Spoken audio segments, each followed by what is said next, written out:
எசேக்கியேல் அதிகாரம் 28. ஆண்டவரின் வாக்கு எனக்கு அருளப்பட்டது. மானிடா, தீர் நகரின் மன்னனுக்கு சொல். தலைவராகிய ஆண்டவர் கூறுவது இதுவே: உன் இதயத்தின் செருக்கில் நானே கடவுள், நான் கடல் நடுவே கடவுளின் அரியணையில் வீற்றிருக்கிறேன் என்று சொல்கின்றாய். ஆனால் நீ கடவுளைப் போல் அறிவாளியாக இருப்பதாக எண்ணிடினும் நீ கடவுள் அல்ல, மனிதனே. தானியேலை விட நீ அறிவாளிதான். மறைபொருள் எதுவும் உனக்கு மறைவா இல்லை. உன் ஞானத்தாலும் அறிவாலும் உனக்கு செல்வம் சேர்த்தாய். உன் கருவூலத்தில் பொன்னையும் வெள்ளியையும் குவித்தாய். உன் வாணிப திறமையால் உன் செல்வத்தை பெருக்கினாய். உன் செல்வத்தினாலோ உன் இதயம் செருக்குற்றது. ஆகவே தலைவராகிய ஆண்டவர் இவ்வாறு கூறுகிறார்: கடவுளை போல் அறிவாளி என உன்னை கருதி கொள்வதால் மக்களினங்களில் மிகவும் கொடியோரான அந்நியரை உனக்கெதிராய் எழும்ப செய்வேன். அவர்கள் உன் அழகுக்கும் ஞானத்திற்கும் எதிராக உருவிய வாளுடன் வருவர். உன் பெருமையை குலைப்பர். படுகுழியில் தள்ளுவர் உன்னை. கடல் நடுவே மூழ்கி சாவோர் என சாவாய் நீயே. அப்போது உன்னை கொல்வோரின் நடுவில் நானே கடவுள் என்று சொல்வாயோ? உன்னை குத்தி கிழிப்போரின் கையில் நீ கடவுளாக அல்ல, மனிதனாகவே இருப்பாய். விருத்த சேதனம் செய்யப்படாதவனைப் போல் அந்நியர் கையால் நீ சாவாய். நானே உரைத்தேன் என்கிறார் தலைவராகிய ஆண்டவர். ஆண்டவரின் வாக்கு எனக்கு அருளப்பட்டது. மானிடா, தீர் நகரின் மன்னனை குறித்து இரங்கற்பா ஒன்று பாடு. தலைவராகிய ஆண்டவர் கூறுவது இதுவே: நீ நிறைவின் மாதிரியாகவும் ஞானத்தின் நிறைவாகவும் அழகின் முழுமையாகவும் இருந்தாய். கடவுளின் தோட்டமாகிய ஏதேனில் இருந்தாய்.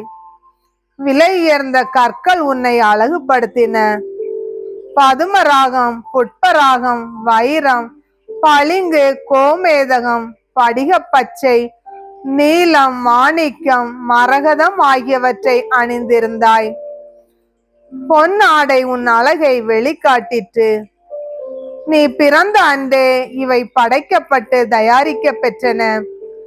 காவல் காக்கும் கெருபு போல் உன்னை திருப்பொழிவு செய்தேன். கடவுளின் தூய மலையில் நீ இருந்தாய்.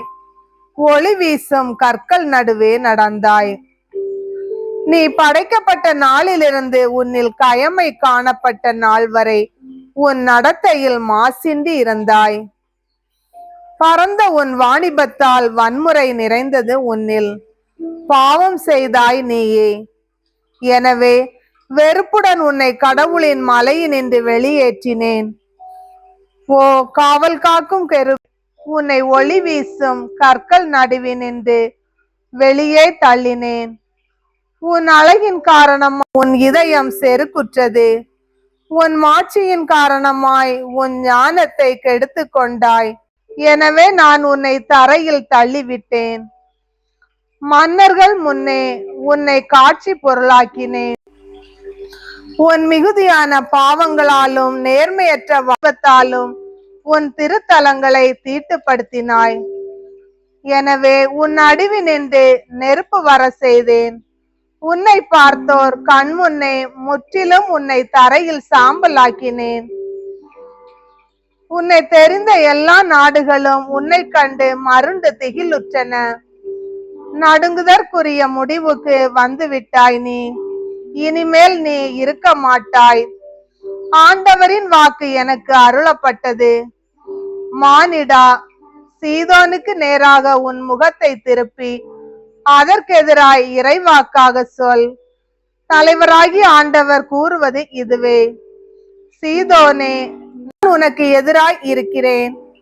உன் நடுவில் என் மாட்சியை வெளிப்படுத்தும் போது, நான் உன் மீது தண்டனை தீர்ப்புகளை நிறைவேற்றும் போது, உன் நடுவில் என் தூய்மையை காண்பிக்கும் போது, நானே ஆண்டவர் என உன்னில் உள்ளோர் அறிந்து கொள்வர். உன்னிடத்தில் கொள்ளை நோய் வர செய்து உன் தெருக்களில் குருதி ஓட செய்வேன். கொலை செய்யப்பட்டோர் உன் நடுவில் விழுந்து கிடப்பர். உனக்கு எதிராய் எப்பக்கமும் வாள் இருக்கும். அப்போது நானே ஆண்டவர் என அறிந்து கொள்வர். இஸ்ரேல் நாட்டினருக்கு அவர்களை வன்னெஞ்சுடன் நடத்திய அண்டை நாட்டினர் இனிமேல் காலில் குத்தும் முள்ளாகவும் தைத்து வழி கொடுக்கும் நெரிஞ்சிலாகவும் இருக்க மாட்டார். அப்போது அவர்கள் நானே தலைவராகிய ஆண்டவர் என்பதை அறிந்து கொள்வர். தலைவராகிய ஆண்டவர் கூறுவது இதுவே. இஸ்ரேல் வீட்டினரை அவர்கள் சிதறடிக்கும் நாடுகளினின்று கூட்டி சேர்க்கையில் எல்லா மக்களினங்கள் நடுவிலும் நான் என் தூய்மையை காண்பிப்பேன். நான் என் ஊழியன் யாக்கோபுக்கு கொடுத்த அவர்களின் சொந்த நாட்டில் அப்போது வாழ்வர். அவர்கள் அங்கே அச்சமின்றி குடியிருப்பர். வீடுகளை கட்டி திராட்சை தோட்டங்களை அமைப்பர். அவர்களை வன்னெஞ்சுடன் நடத்திய அண்டை நாட்டினர் அனைவர் மீதும் தண்டனை தீர்ப்புகளை நிறைவேற்றும் போது அவர்கள் மட்டும் அச்சமின்றி வாழ்வர். அப்போது நானே ஆண்டவர் என அறிந்து கொள்வர்.